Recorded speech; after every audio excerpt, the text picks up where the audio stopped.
Let's do our morning walk, as we have conversations.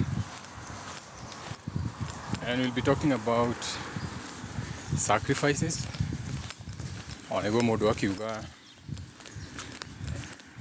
So we have first of all to debunk some things. We have to debunk some of the things and the names that we use. For example, there's a lot of people who, in culture, but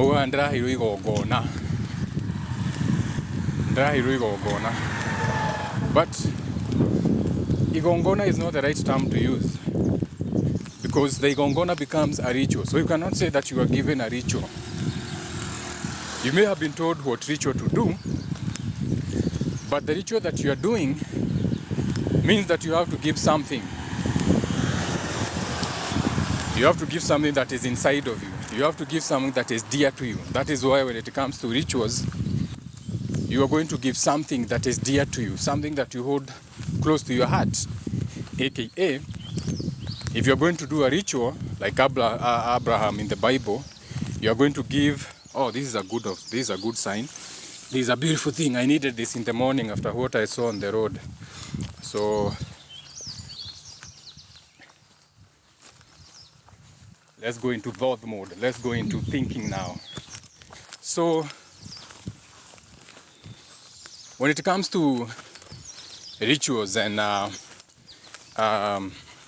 sacrifice, because people really have to understand the meaning of sacrifice, whether you are sacrificing for your job.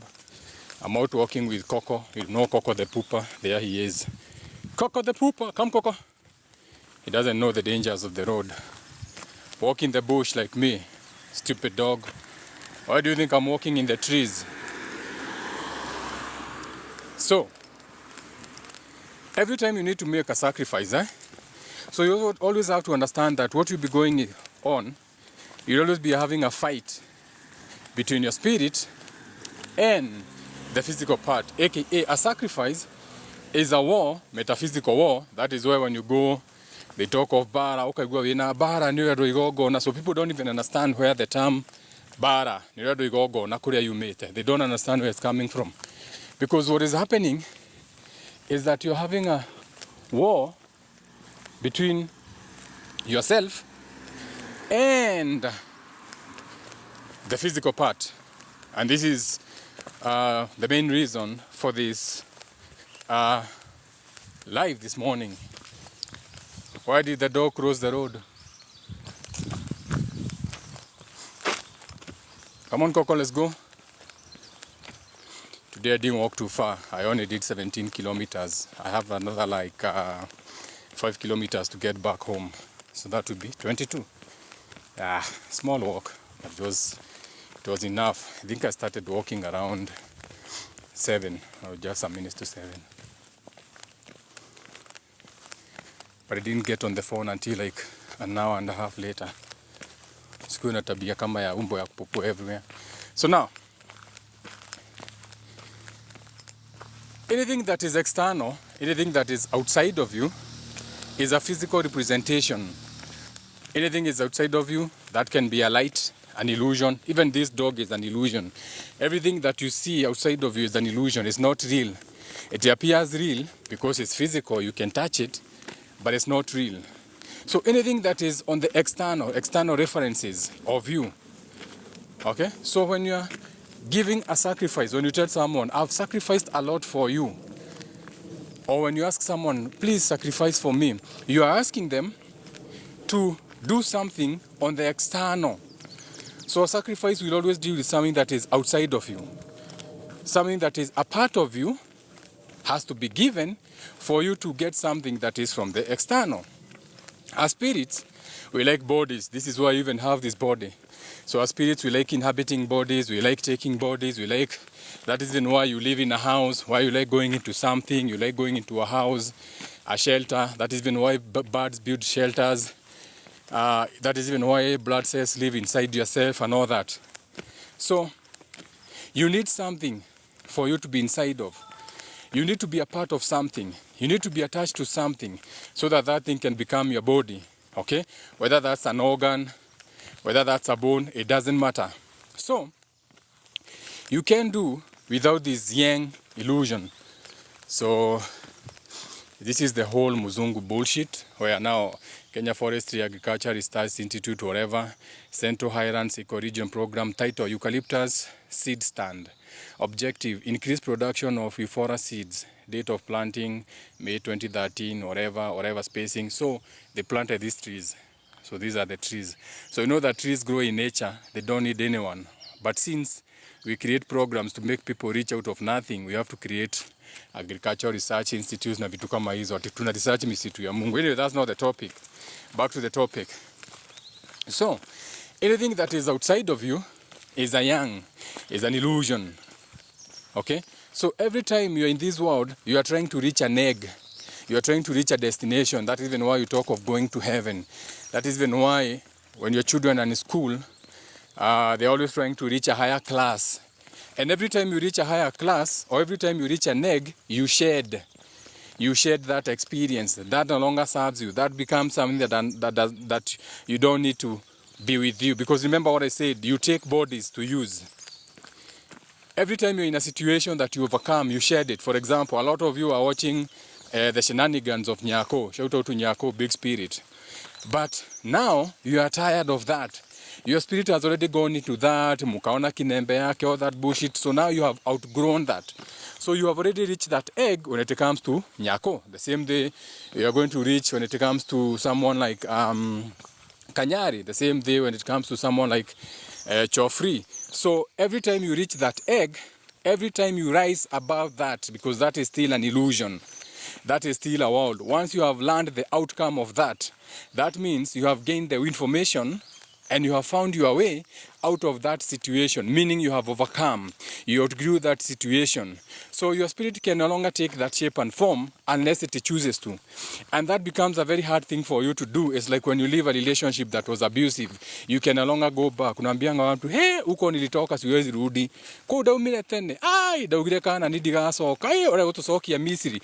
Because your spirit can no longer go back to something it has outgrown. That is an experience. That is an egg that you have shed. You have already hatched out of that egg. You can no longer go back. So your spirit needs to go into a bigger body. Now you have someone who loves you. That's a bigger body. So you need a bigger concept. You need a bigger form. Your spirit has more responsibility now. You are now fucking with someone who is safe to be around with. So your spirit needs that. Your spirit needs that. So anytime a spirit looks at a sacrifice, something that you had to sacrifice, that is just the light and shape to remind you or to remind your spirit that you have outgrown that shape and form, that light, that illusion that you are attaching to. So now, the moment you go back into those things, aka the responsibilities, the illusions that you have already outgrown, you no longer want to be in those relationships, that becomes a baggage, aka if you left a relationship, if you left your ex, the moment you go back to your ex, that becomes another relationship. That becomes another type or form of baggage.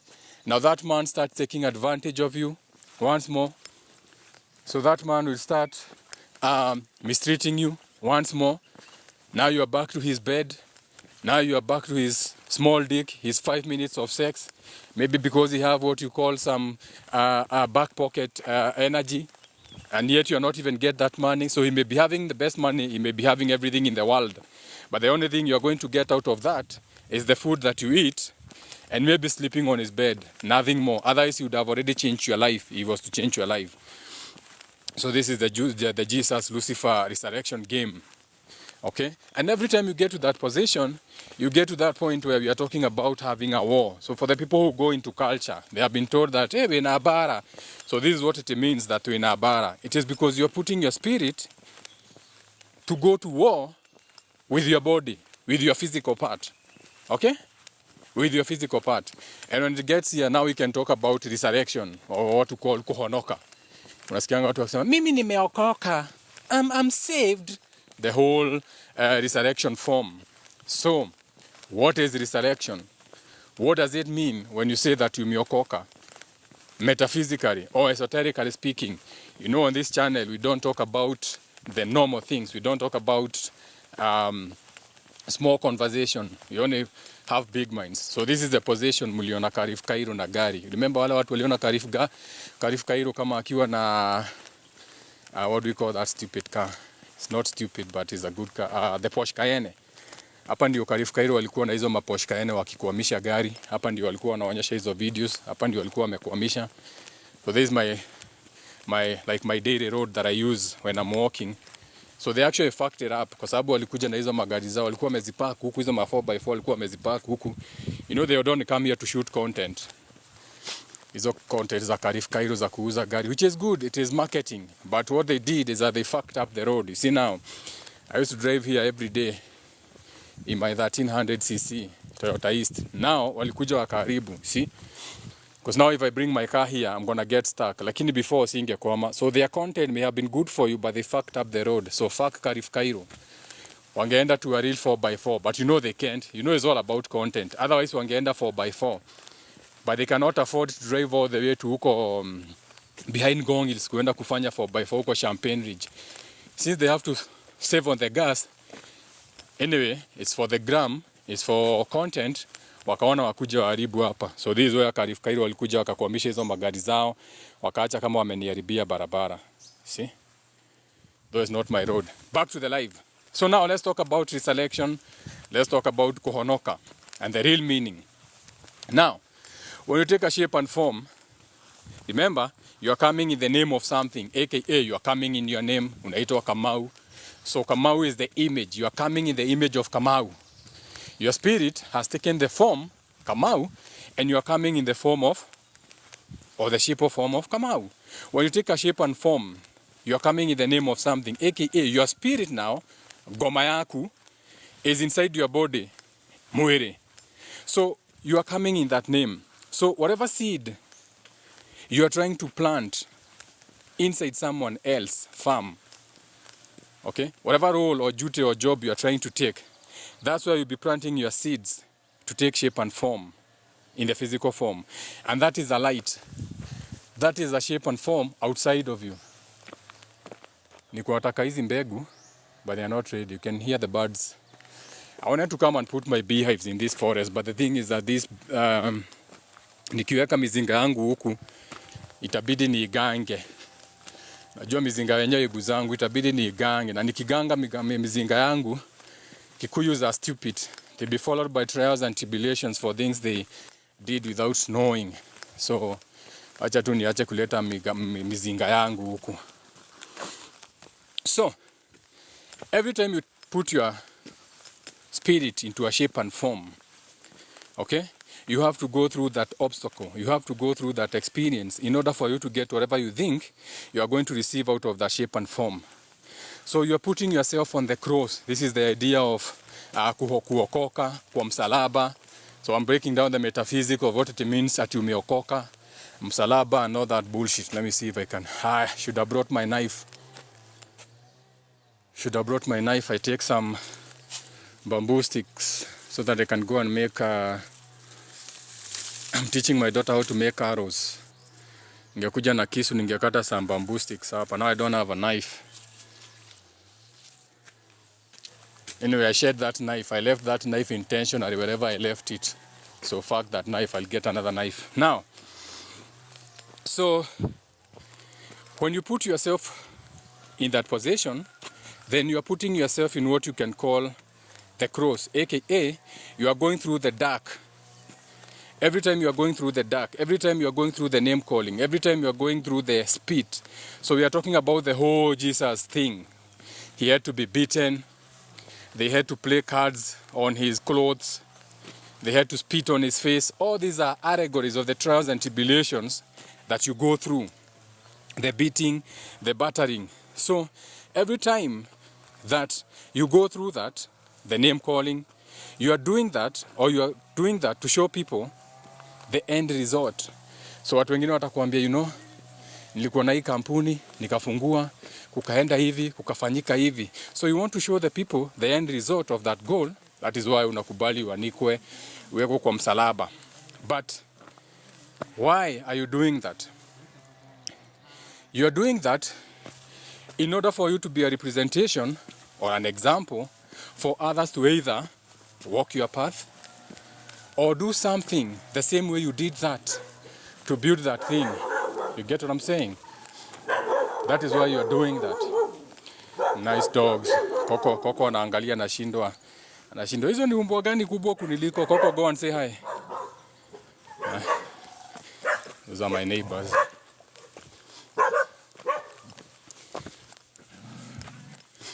My neighbors. They have dogs. They keep dogs. So every time you overcome, come Coco, Coco, Coco, Coco. Yaani anaona anaweza wazaa na umbwa wakubwa hivyo. Kwani kuna ingine? Come Coco. Coco, come. Coco doesn't play. Coco is a hellhound. Coco chases all the big dogs. Najua anaona Coco anafikiria tu ni umbwa kidogo. These dogs you find in hell. Coco! Coco! Let's go. Come on. Let's go. Come on. Hawa wanakutisha tu kwa ukuta. Si wamewakimbiza nje ya gate. Na kuna mashimo hawezi toka. Coco is a small dog, but he's what you call a hellhound. You see the dogs you see in horror movies. They're called hellhounds. I put one on Facebook yesterday. Yesterday as I was walking, a dog came to walk me. A dog with no tail, with a very big mouth, out of nowhere. Kakuja ikanirukia. It's on my Facebook page. So we started walking with the dog. So from you may look at the dog like, why does the dog have no tail? If you're into horror movies, go and look at what you call the hellhounds. Those are spiritual dogs manifested in the physical. Anyway, back to the live. So, whatever thing that you accumulated, whether it was money, whether it was riches, it doesn't matter. It was still a light. It was still light as in weight, as in odheri. It was still an illusion, aka you will not even take these things anywhere. Okay? Make all the money you can in the world. Buy everything that you need in the world. Enjoy everything. These are tools. Use them. Buy the best cars. Use that car. Use that plane. These things are there to be used. Keyword. Use these things. They shouldn't use you.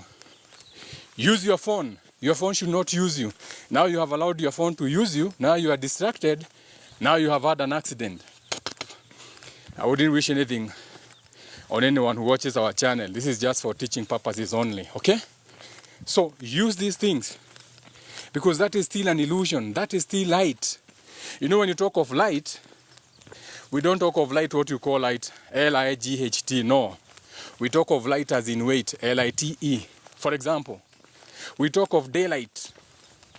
We are talking of light as in odheri, odheri. There's nothing. Queen odheri, what do you mean? Queen odheri, there's nothing to hide.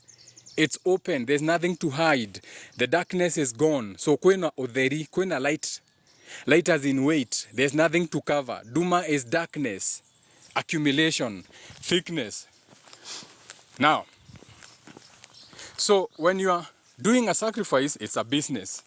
The only reason you're sacrificing for this business, maybe because you are a living member of parliament or whatever, you're only doing this as a representation or an example for others to either walk on your path or do something so that they can see, because they have seen your outcome, so they can do that. So what happens is that your spirit has risen.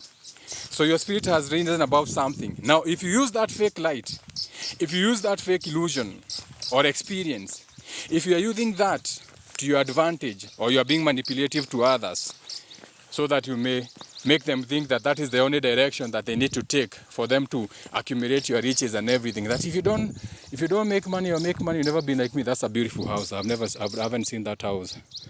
Mejengo haraka sana. That's a beautiful mansion. Shout out to the person who owns that house. It's a beautiful house. Use that house. Don't let that house use you. So, if you are using that job to manipulate others or to show others, you see what I have achieved, you see what you are not doing. So that is demonic, because that is not the only direction that their spirit can take to go to where they need to go. Okay?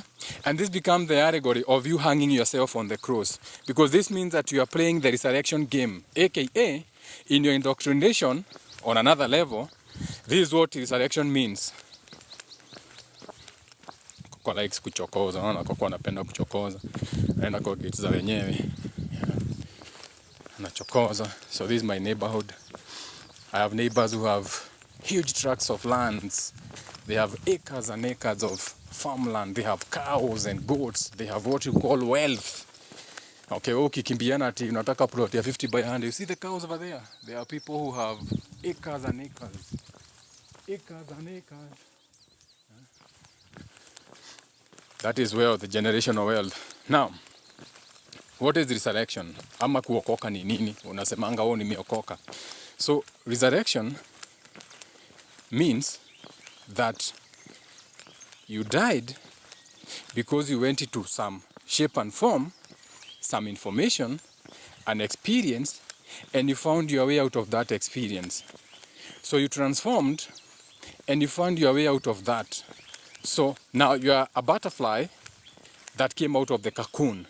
Now the shapes and form that you are attached to, this will be the lights.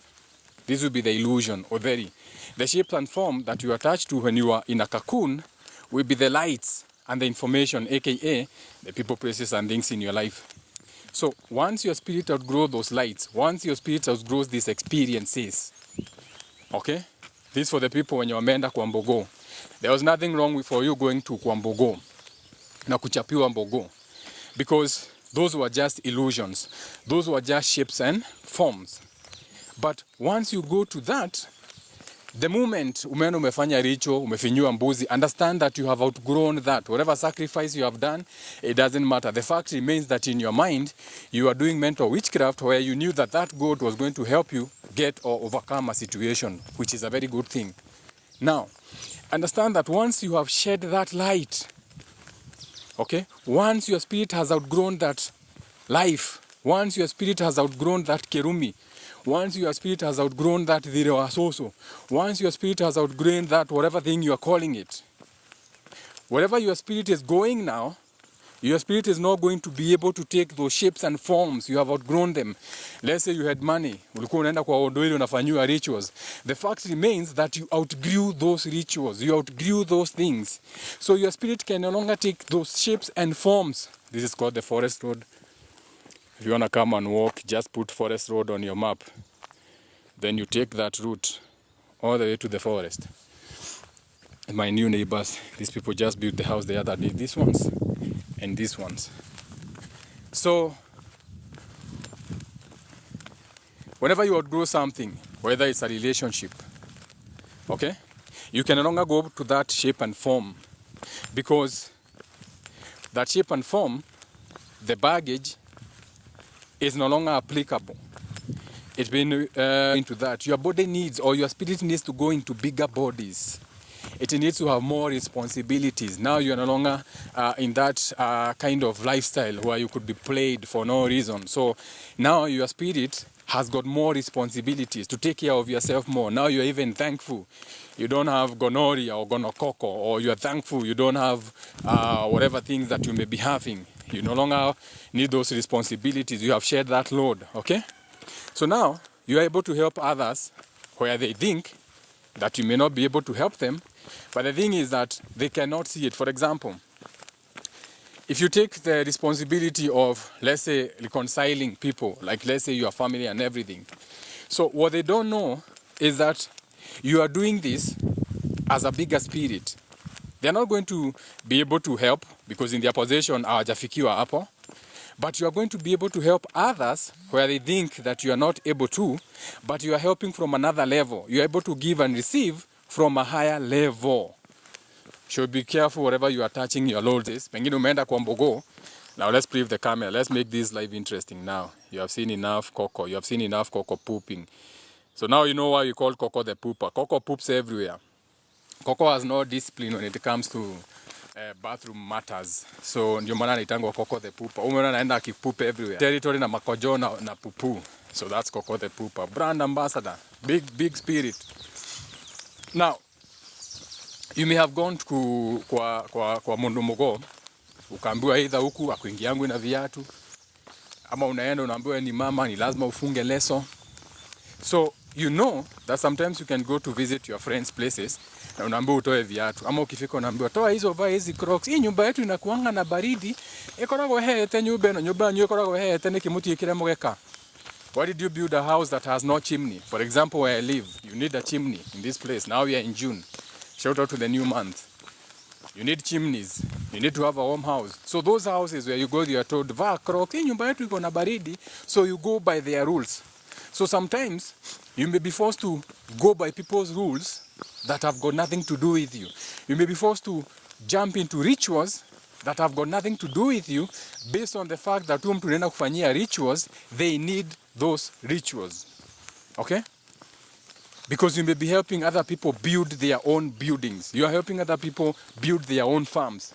Hizo pesa zote mnapeleka huko na mimi sijaambia mtu asiende. Don't come saying, remember what I said. I said, go and do your sacrifice. But once you have done your sacrifice, understand that you have shed that light. Don't get trapped in those things. It's not what you do, it's how you do it. Umetishwa mbuzi, enda upeleke mbuzi is only 6,000. But once you have done the alchemy of shedding that light, and understand now that you are lighter as a shape and form, you have shed, your spirit has outgrown that. So you're on to bigger things. Don't get attached again to these cults. Asa imekuwa a cult. Mbona ulete hii mbuzi tena? Na sasa kuna mbuzi ingine tumeona. No, that now it becomes wrong. You're supposed to shed. That is your sacrifice. Once you have sacrificed something, and whatever you have sacrificed have to be something that you are dear to. That's the other thing. That is also the other thing. The other reason why your sacrifices are not working, wale watu wako kwa culture, is because whatever you sacrifice, you have no attachment to it. Umenunua mbuzi huko, so it was not dear to you. Remember what I said when I was starting this life, that for you to sacrifice something, okay, it needs to be something that you feel you don't want to let go. That is why things like organs, joints, bones, that is why people, when they want to sacrifice, they would even cut their hair, because that is something they are dear to. Wamekata nati. They are attached to their hair. That is even why you should be very careful if a woman shaves her head around you. If you're in a relationship, no kora bibi yako, unasumbuanga bibi yako, ile siku bibi yako atakuja nyumbani amenyoa nywele, that is the end of the relationship. Let's enjoy nature. Nature provides. These are berries. What do you call them? These are berries. They are free in nature. But unaweza enda ununue pale Healthy You. Unaweza enda pale Healthy You. Si wewe unapenda mall, enda Healthy You. Uziwe GMO. Si unapenda mall. Si wewe ume-evolve. For people who are into, what do we call it? For people who are into herbs. Do you know how much powder ya E? Do you know how much powder E na cost? If you were to dry these leaves and grind them, do you know how much you have to pay for that powder? Nature provides. The birds, they came here, they shit after eating the seeds. So, hii imezaliwa, hii si ya kupandwa. There's a difference between something that was given birth to na kitu ya kupandwa. Nyinyi mnapandanga miti. Nyinyi hamjui kuzaa miti. But you Wakikuyu say, si ni Wakikuyu tunajua the sayings. No, you don't know shit.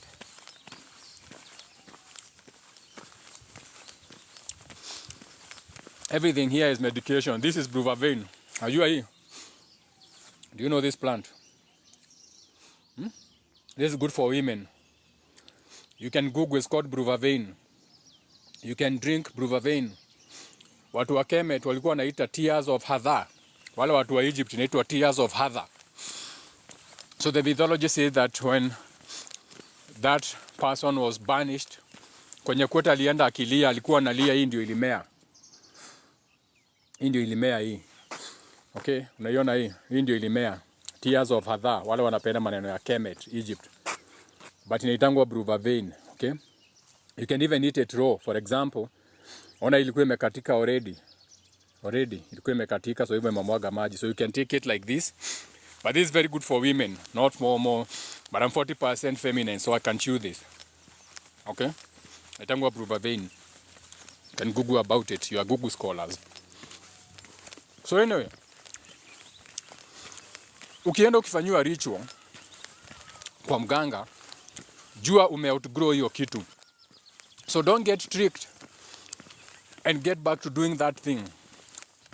And this is even why in our culture we had rituals that nikiugua tukia lihoro mburi ya meiga.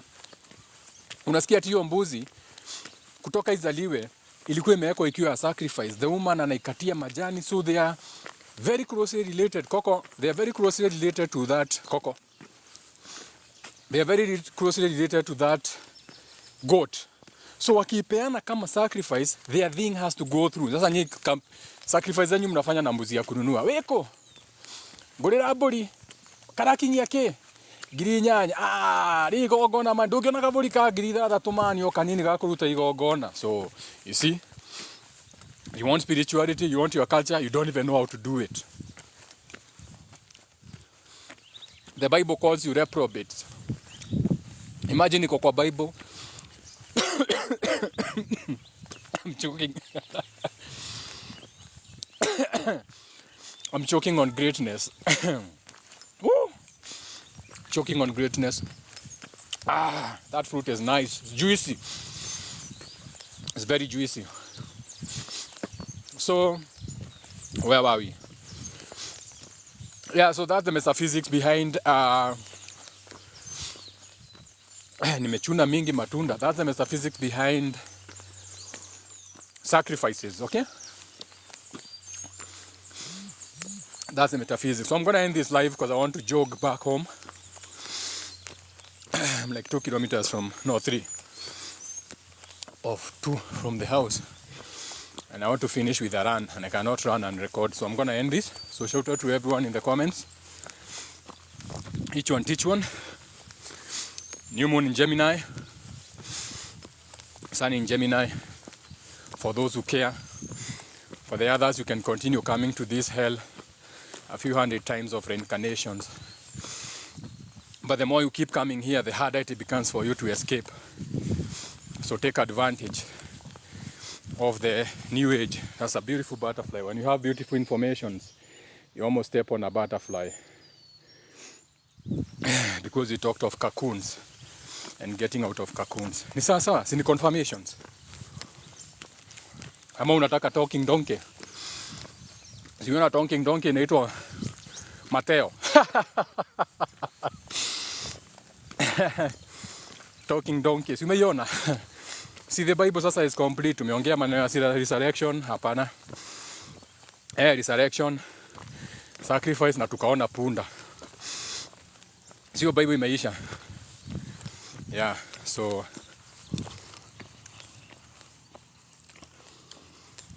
for those who are indoors, enjoy the cold weather. Netflix and chill. Or Netflix and fuck. Following the new moon. Some of you are about to go red in a few days. Others are already red. So with the new moon, a lot of you will be ending your periods also. Leo ni Thursday, Friday. So I know clubs will be full on Saturday. Najua mtakuwa mtokea dunda sana Saturday, juu period zanyu zimeisha, na Sunday. So do have a beautiful time. Ni sasa. Nidayo, Julius. Oh, I haven't even seen your comments. Let me see your comments. You know you follow the moon, so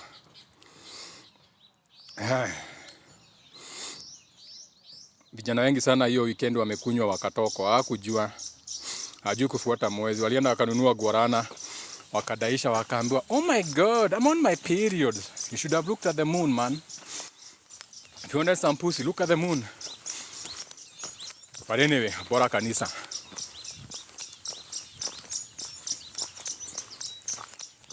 Come, Coco. Kuja hapa. Unajua juu kuvuka barabara.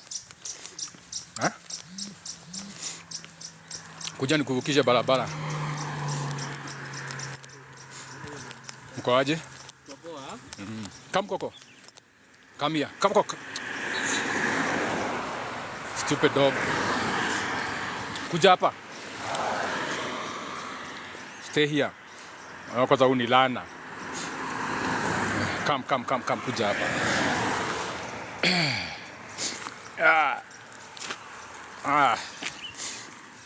This is why you call him Coco the Pooper. See, yeah. Now venye amejisikia amebebwa. Because you have to make him cross the road. He doesn't know how to cross the road. And there's a dip. So there's a dip right there. So yeye anapita kwa barabara aoni ile mteremko. So acha nibebe yeye avuke barabara. And then we'll be set. Once we cross the road, we'll be set. Ndio Coco the Pooper. Anaitwa Coco the Pooper. Brand ambassador. Coco the Pooper. You know I love you regardless of you pooping everywhere. You're a soul tie, eh? When you die, I release you. When you die, I'll do rituals to release you. You will not come back to my life. So you know I had 2 cats, died, and then they came back. Ginger and Silo. But I need animals around me. Because sometimes they have to take the hit for me. Sometimes animals will die on your behalf. So now you have to cross here.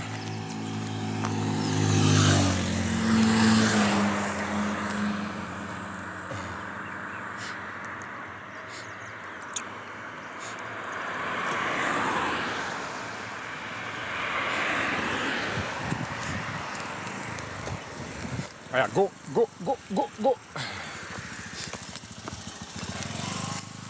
Coco is happy now. Mevuka barabara. He's so happy. He's like, oh my God. Ataenda kupea maumbo zingine story. You know, today I went with my master and he carried me. The other stray dogs were like, haezi kukubeba, atakubeba aje na viroboto. No, you know me, I'm Coco. Me, I'm washed. Me, I'm shampooed. Me, I stay in the house sometimes. Me, I don't have hizo viroboto mnakuanga nazo.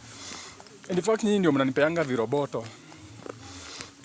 Na ticks. Me, I'm a dog house. Me, I stay closer to the master. These are your politicians. Since now they get to travel diplomatic passports, they feel better, but they are still dogs. Because they still die like dogs. If a dog will still die like a dog. So I need to joke, so I need to end this live. Do have a beautiful day. Ciao, ciao.